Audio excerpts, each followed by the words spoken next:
Gusto mo bang kumita sa iyong Facebook account with Shopee Affiliate ng mabilis? Tapusin mo itong video na to hanggang dulo dahil tuturo ko sa iyo ng step by step.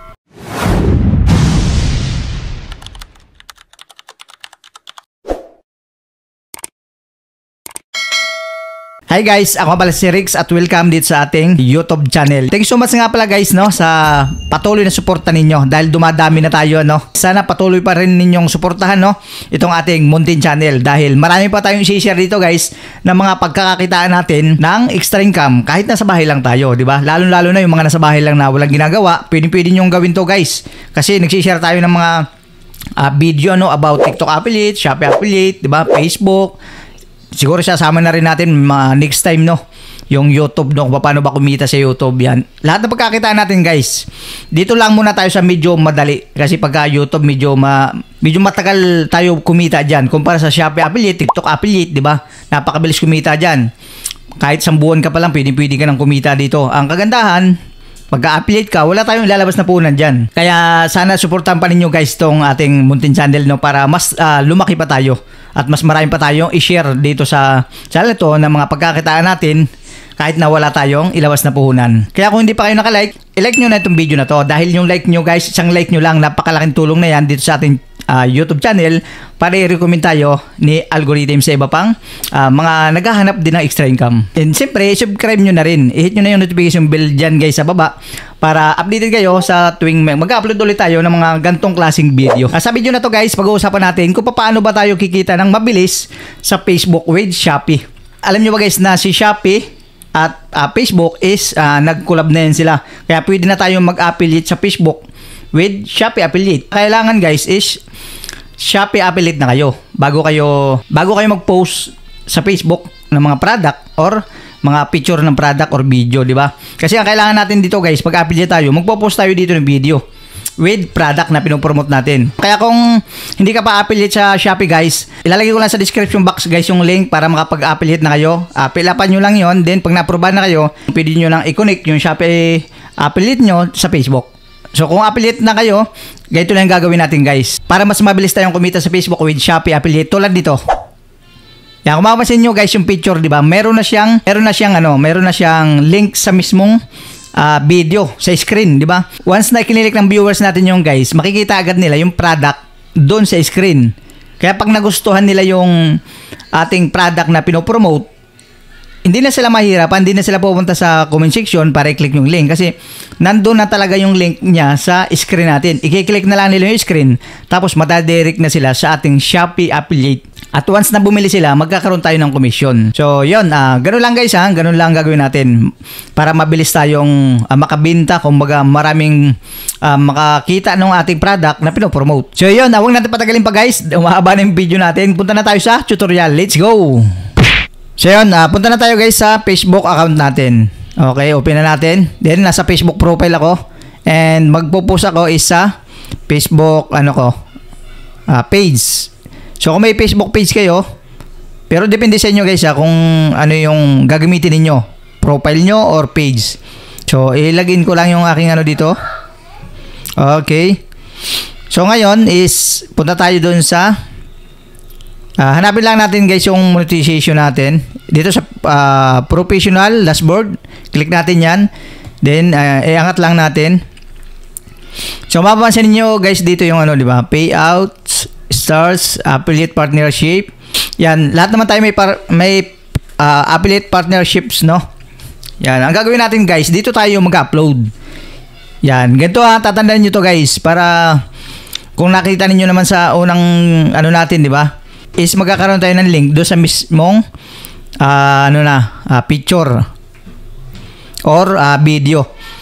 So dito tayo guys pupunta lagi halimbawa dito sa monetization or dito sa home, click niyo monetization or dito, di ba? So i-click natin to guys i-click natin yung affiliate partnership.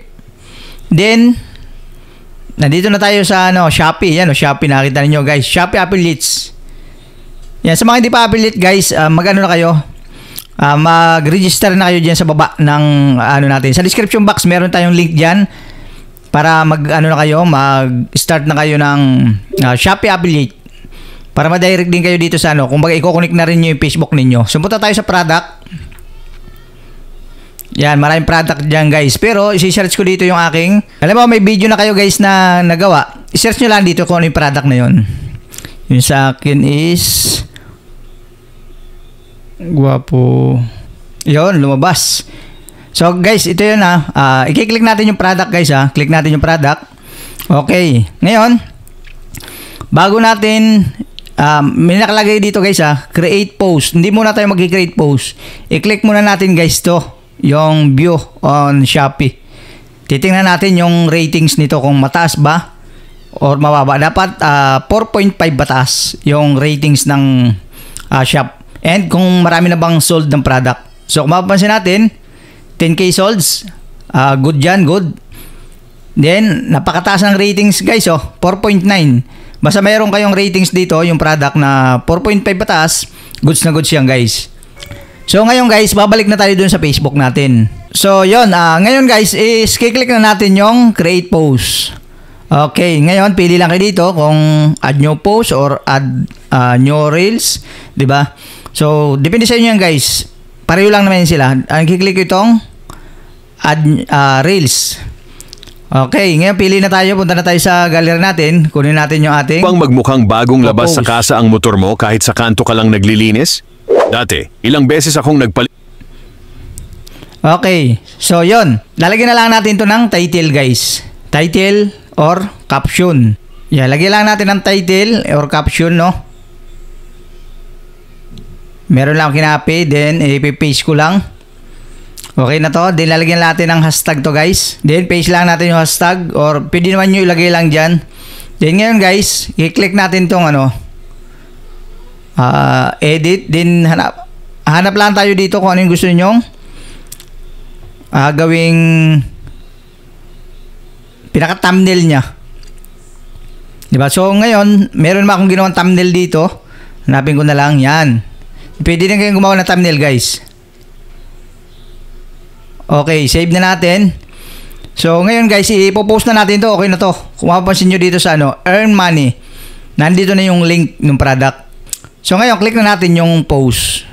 Di ba? Wala tayong nilagay na link dyan guys ha. Kumpara sa unang video natin na naglagay tayo ng link. So, antayin natin ma-post yun. Back na tayo muna dito. Yan, makikita natin dito guys. Mas ganda to pag magpo-post kayo. Doon kayo mag-direct sa affiliate partnership. Yan, tayo lang natin mag-post, ma-public na. Yan, ito pala guys is yung ating Facebook page na ano ko. Nag-share kasi ako dito ng link ko, Shopee affiliate and TikTok affiliate. Yan, mas maganda kasi may ganito tayo, hindi lang sa TikTok, hindi lang sa Shopee, di ba? Kasi sa Facebook, pwede na rin yung kumita. Gusto mo bang magmukhang bagong labas sa kasa ang motor mo? So yun, ito na yun guys. Okay, tingnan natin dito sa dashboard natin. O ito. So, di ba, halimbawa, wala kang link na makikita dito guys. Wala kang makikita link dyan. Ngayon, pag pinanood ng ano yan, ng mga buyers natin or viewers natin, kiklik nila yung video, diba? Pag-click yung video, lalabas na guys dito yung link ng product. Ilang beses akong nagpalit ng car shampoo pero laging bitin sa bula. Tsaka lagi na talaga yung picture dyan. Tapos hindi pa natatanggal yung dumi sa gilid ng gulong at fairing. Diba? Pero simula nung ginamit. O yun guys, diba? Nung pag kinilik natin yung video, nandito na talaga yung kanyang product tsaka yung link, diba? Yan, dalawa yan guys, yan Pagka doon tayo mismo magda-direct mag-post sa affiliates partnership. Di ba? Yun ang kinagandahan guys. Kasi kumpara doon sa maglalagay tayo ng link, kumbaga magda-direct lang tayo mag-post sa Facebook, wala siyang link dito. Di ba? Walang link siya dyan. Kumbaga nandun lang yung link niya sa comment section. Pero pwede rin tayo maglagay doon guys. Para once na may sa comment natin, comment section, makikita din nila yung link ng product. So pag magka-copy naman kayo guys ng link, is punta muna kayo sa kumbaga halimbawa, sabihin natin guys na nagustuhan ng customer to, ng viewers mo. I-click nila to, itong kahit alin dito sila kumilik, kahit saan mag-click sila guys dito or dito. 'Di ba? Pinapanood nila 'yan. Tapos natapos nilang panoorin yung video na nag-promote ko ng product, nagandahan sila, nagustuhan nila yan, i-click nila yung Shop Now. Madadirect tayo sa Shopee. O, di ba? Yan na siya, guys. Pwede na silang bumili dito. O, pwede na silang bumili. Di ba? Ngayon, pag bumili sila, magkakaroon tayo doon ng komisyon. Depende sa kung ilang percent yung makukuha natin. So ngayon guys, ikakopy naman natin yung link niya. Copy natin yung link. Optional lang to guys kung gusto niyo ilagay sa comment section ninyo. Then back na ulit tayo sa Facebook. Okay, ngayon guys is sa comment na tayo pumunta.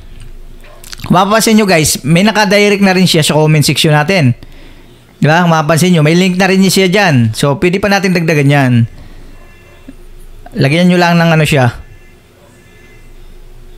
Parang call to action. Okay, lagyan lang natin ng arrow. Yan, ganito lang din gawin nyo guys. Mas ano to. Yun, okay na to. So, paste na natin dito guys yung link. Then, click natin, ano natin. Post na natin. Okay, so ito na guys. Diba, yung link niya, yan o. Meron siya dito sa taas, meron pa dito sa baba. Diba? Yan ang kagandahan. So, baba ko muna to. Punta tayo dito sa profile ko. Ngayon guys, titingnan ko yung aking pinost. Di ba? Kumbaga, kunwari, ako yung viewers. Once na-click ng viewers yan guys, is makikita na agad natin yung product. Yan, kasama na ng ating video. Di ba? Yung kagandahan dyan kasi guys, kumbaga kita na agad ng mga viewers natin or buyers natin yung ating product na pinopromote, di ba? Makikita na agad. Hindi na sila kailangan pumunta pa ng comment section. Di ba? Kasi nandito na talaga siya. Nakadirect na. Oh, yun. Ganun lang guys, di ba? Napakadali lang. Ganun lang mag-post. Magdadirect lang kayo guys sa ating, basta lagi lang ninyong tatandaan guys na dito lagi kayo pupunta sa personal dashboard and i-click nyo yun. Then hanapin nyo lang yung affiliate partnership. Dito lagi kayo mag-upload guys. Dito kayo dadaan. Huwag kayong magdadirect sa Facebook para may link na agad na nakalagay. Di ba? Hindi na kailangan ng lagyan ng link. Pwede rin naman guys mag-direct. Nasa inyo na yan. Kung yun yung gusto ninyo or ganito yung gusto ninyo. Pwede rin yan. Walang problema dyan. Kahit aling gamitin ninyo. Sa akin lang naman is mas maganda na dito kasi hindi na kayo less hassle na, di ba? Kasi may link na nakalagay. Ang kagandahan, makikita na agad ng mga viewers or mga buyers mo yung product na pinopromote mo, di ba? Pag dito kayo dadaan. Share nyo lang dito yung product ninyo, lalabas na yan dyan. Then create post na. Di ba? Ganun lang guys. Napakadali lang gawin. Kaya ano pang hinihintay nyo sa mga hindi pa affiliate dyan? Yan, click nyo na yung link dyan sa baba ng video, no, sa description box natin para ano na kayo, Shopee affiliate na rin kayo at makapag-post na rin kayo sa inyong mga Facebook account para kumita na rin kayo ng extra income.